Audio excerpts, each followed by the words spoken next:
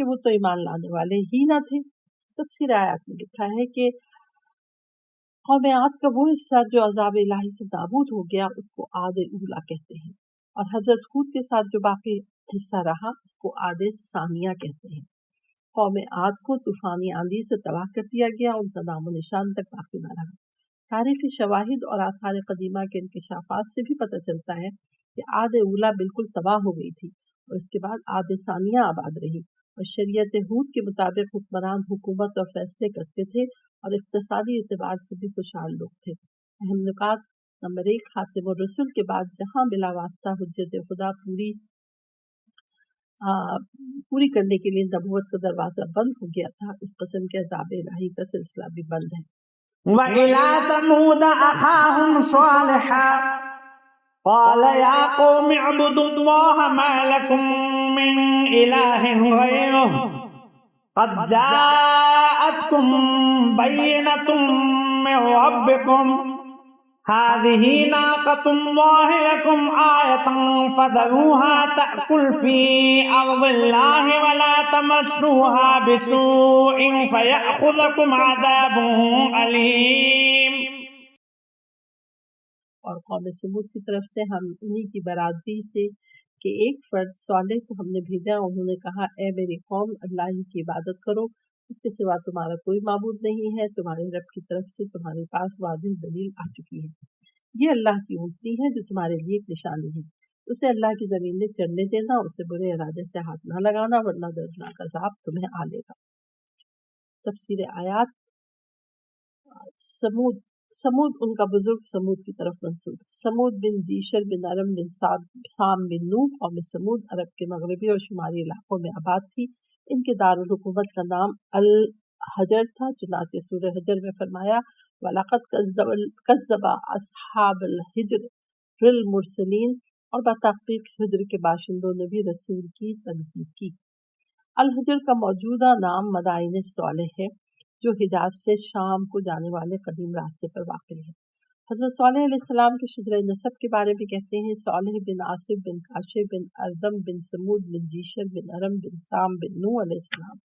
قال یا قوم اعبدوا اللہ، حضرت صالح کی دعوت ایک معبود کی بندگی کرنے اور غیر اللہ کی بندگی نہ کرنے کی عبارت ہے جو تمام انبیاء کی دعوت ہے۔ قد جاءتکم بینۃ من ربکم، تمہاری رب کی طرف سے واضح دلیل اور معجزہ آ چکا ہے۔ اگلے جملے میں اس کی وضاحت ہے کہ یہ واضح معجزہ ناقہ ہے۔ هذه ناقۃ اللہ، ناقہ صالح۔ بعض حضرات کا خیال ہے کہ ناقہ صالح ایک معمول کی اونٹنی تھی، کوئی معجزانہ طریقے سے وجود میں نہیں آئی تھی، صرف یہ کہ اس اونٹنی کو امان کی علامت قرار دیا تھا۔ جب بھی کوئی اسے اونٹنی کو گزن پہنچائے گا عذاب الہی نازل ہوگا۔ تعجب کی بات ہے اس اونٹنی میں اگر کوئی حجت کوئی معجزہ نہ ہو تو اسے گزن پہنچانے سے عذاب کیوں آئے گا؟ پیج نمبر 244 ہے۔ متعدد قرآنی آیات سے یہ بات واضح ہے کہ ناقہ صالح ایک معجزہ اور ایک حجت کے طور پر وجود میں آئی تھی۔ چنانچہ فرمایا ما انت الا بشر مثلنا فأت بآیۃ ان کنت من الصادقین قال هذه ناقۃ لها شرب ولکم شرب یوم معلوم، اور تم ہم جیسے بشر کے سوا اور کچھ نہیں ہو، بس اگر تم سچے ہو تو کوئی نشانی معجزہ پیش کرو۔ صالح نے کہا یہ ایک اونٹنی ہے، ایک مقررہ دن اس کے پانی پینے کی باری ہوگی اور ایک مقررہ دن تمہارے پینے کی باری ہوگی۔ اس آیت سے صاف ظاہر ہوتا ہے کہ ناقہ معجزہ کے مطالبے کے جواب میں پیش کی گئی تھی۔ وَآتَيْنَا ثَمُودَ النَّاقَةَ مُبْصِرَةً فَظَلَمُوا بِهَا وَمَا نُرْسِلُ بِالْآيَاتِ إِلَّا تَخْوِيفًا، اور سمود کو ہم نے اونٹنی کی کھلی نشانی دی تو انہوں نے اس کے ساتھ ظلم کیا، اور ہم ڈرانے کے لیے ہی نشانیاں بھیجتے رہے۔ سورہ قمر میں فرمایا کہ بے شک ہم اونٹنی کو ان کی آزمائش بنا کر بھیجنے والے ہیں۔ اس آیت میں لفظ بھیجنے والے سے مرسل سے ظاہر ہوتا ہے کہ یہ ناقہ معجزانہ طور پر وجود میں آئی تھی۔ فَذَرُوهَا تَأْكُلْ، اس کو چرنے دو، ہاتھ نہ لگاؤ، اگر تم نے اس کو بری نیت سے ہاتھ لگایا تو تم پر عذاب آ جائے گا۔ چنانچہ اس قوم نے ناقہ صالح کی پونچھیں کاٹ ڈالی، اسے قتل کیا، فوراً ان پر عذاب نازل ہو گیا۔ واضح رہے کہ اللہ تعالیٰ اپنے رسولوں کو اپنے دعوی نبوت کے اثبات کے لیے ضروری معجزہ پہلے ہی فراہم فرماتا ہے۔ اس معجزے کے انکار پر عذاب نہیں آتا، اس کے مزید معجزے کا مطالبہ منظور نہیں ہوتا، اگر منظور ہو گیا اور اس کا انکار ہو گیا فوری عذاب آ جاتا ہے۔ قوم صالح نے ناقے کے معجزے کا مطالبہ کیا، یہ معجزہ دکھایا گیا، انکار پر نازل ہوا۔ واذكروا إذ جعلكم خلفاء من بعد عاد وبوأكم في الأرض تتخذون من سهولها قصورا وتنحتون الجبال بيوتا فاذكروا آلاء الله ولا تعثوا في الأرض مفسدين۔ اور یاد کرو جب اللہ نے قوم عاد کے بعد تمہیں جانشین بنایا اور تمہیں زمین پر آباد کیا، تم میدانوں میں محلات تعمیر کرتے ہو اور پہاڑ کو تراش کر مکانات بناتے ہو، بس اللہ کی نعمتوں کو یاد کرو اور زمین میں فساد نہ کرتے پھرو۔ یہ پیج نمبر 245 ہے۔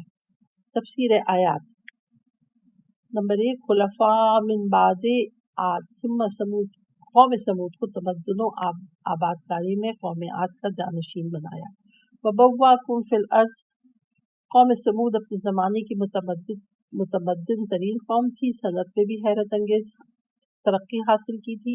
چنانچہ قرآن کی آیت کے مطابق وہ میدانوں میں قصور و محلات تعمیر کرتے تھے اور پہاڑوں کو تلاش کر کے ان کے اندر عالیشان محلات بناتے تھے۔ چنانچہ مدائن صالح میں اب تک ان عمارتوں کے آثار نمایاں طور پہ موجود ہیں۔ ان کو دیکھ کر اس قوم کی صنعتی ترقی کا اندازہ ہوتا ہے۔ کہتے ہیں وہ سردیوں میں پہاڑوں کے اندر تراشے ہوئے گھروں میں رہتے تھے اور گرمیوں میں میدانوں میں موجود قصور میں۔ بعض روایات کے مطابق رسول کریم صلی اللہ علیہ وسلم غزوہ تبوک جاتے ہوئے ادھر سے گزرے تو آپ نے اس کنویں کی نشاندہی کی جس سے ناقہ صالح پانی پیتی تھی، اور فجل ناقہ نامی وہ درہ بھی دکھایا بعض روایت کے مطابق جہاں سے اونٹنی نکلی تھی۔